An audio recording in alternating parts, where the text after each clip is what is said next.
Assalamualaikum warahmatullahi wabarakatuh.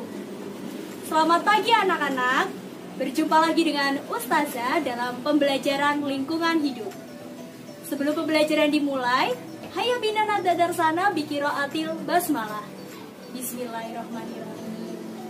Nah, untuk pembelajaran kali ini, silakan menyimak video ini hingga selesai karena di akhir akan ada penugasan. Terima kasih, selamat menyaksikan. Oke, masih pembahasan tentang pelestarian lingkungan hidup. Kalau kemarin kita sudah mempelajari tentang apa sih lingkungan biotik dan abiotik itu, hari ini kita akan mempelajari manfaat lingkungan biotik dan abiotik bagi kehidupan manusia. Manusia sangat membutuhkan alam. Manusia membutuhkan hewan dan tumbuhan untuk hidup. Manusia juga membutuhkan udara, air, dan tanah untuk menunjang kehidupannya. Nah, semua kebutuhan manusia tersedia di alam. Manusia memperoleh makanan, pakaian, tempat tinggal, dan bahan bakar dari mengolah alam. Nah, kali ini kita akan kupas satu persatu. 1. Memanfaatkan lingkungan biotik. Lingkungan biotik ada tumbuhan. Manusia memanfaatkan tumbuhan untuk berbagai hal, misalnya sebagai bahan makanan dan bangunan. Nasi yang kita makan berasal dari padi. Gula berasal dari tebu. Roti berasal dari gandum. Tempe dan tahu berasal dari kacang kedelai. Sayuran seperti bayam, kangkung, kubis, dan wortel juga berasal dari tumbuhan dan dimanfaatkan sebagai bahan makanan.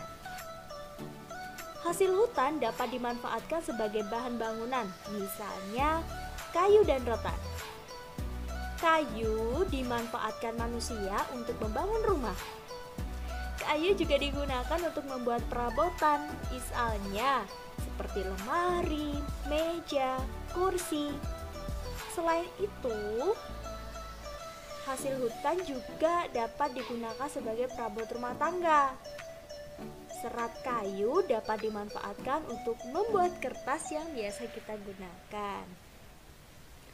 Nah, selanjutnya memanfaatkan lingkungan biotik berupa hewan. Selain tumbuhan, manusia juga membutuhkan hewan untuk memenuhi kebutuhan hidupnya. Hewan dipelihara oleh manusia untuk dimanfaatkan sumber makanan, pakaian, dan obat. Hewan yang dimanfaatkan sebagai sumber makanan antara lain sapi, kerbau, ayam, itik, dan ikan. Hewan yang dimanfaatkan sebagai sumber pakaian antara lain seperti bulu domba dan ulat sutra. Selanjutnya, memanfaatkan lingkungan abiotik. Yang pertama adalah udara. Udara merupakan salah satu unsur abiotik yang sangat penting bagi manusia. Tanpa udara, manusia tidak dapat hidup. Oksigen yang berada di udara sangat dibutuhkan manusia untuk bernafas. Yang kedua, sumber daya alam. Selain memanfaatkan udara dan air, manusia juga mengolah lingkungan alam untuk kebutuhannya. Manusia melakukan pengeboran untuk mendapatkan minyak bumi. Minyak bumi disedot dan diolah untuk dijadikan bahan bakar.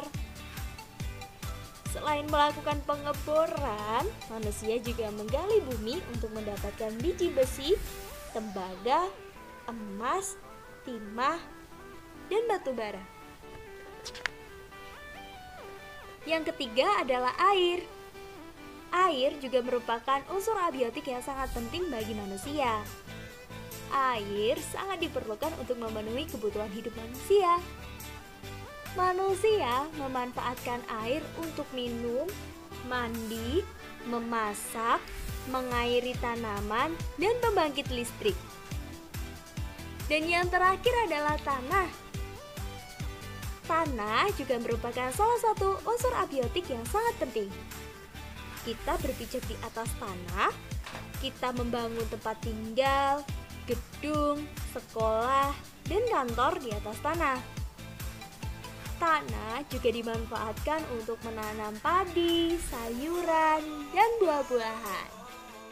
Nah, usai sudah pemaparan materi pada hari ini, untuk penugasan silakan Ananda sekalian membuka halaman 7 dan dikerjakan. Sekian. Nah, usai sudah pembelajaran lingkungan hidup kali ini, semoga memberikan manfaat dan berkah bagi kita semua. Jangan lupa untuk selalu menjaga kesehatan ya, anak-anak. Sekian dari Ustazah Baldatun Thayyibatu Warabul Ghafur. Wabillahi taufiq walhidayah. Waridhu wa inayah. Wassalamualaikum warahmatullahi wabarakatuh.